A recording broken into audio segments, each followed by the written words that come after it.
It's wildfire season in our region, so we're taking a closer look at the risk you should know about during this dry weather with low humidity.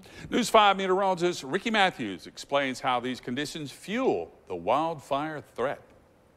Our wildfire danger has been elevated over the past couple of days, and it's due to our recent weather conditions. We've got several things kind of working to increase that risk. The first one that isn't really a factor this time, but can be, is the gusty winds. Really not a huge impact this time around, but when those winds do kick up, it causes our risk to go up. But two other things, though, 2 out of 3 are working in our favor. That's dry air and dry ground. And with 2 out of 3, that's enough to have some elevated fire risk. Now, with the elevated fire risk, there's a couple things you want to avoid. Number one thing that I recommend you avoid is burning leaves outside. And the reason for that is because when you burn those leaves outside, we have little embers, right, that go up in the air. And when those little embers go up in the air, even if it's a very light wind and not a strong wind, it can carry those embers several hundred feet away, sometimes a half mile away if the conditions are right and the air is really dry, and then that can land in other types of brush and light those on fire. So a good idea to kind of avoid burning, at least until later in the evening when that humidity starts to creep back up. After 4 p.m.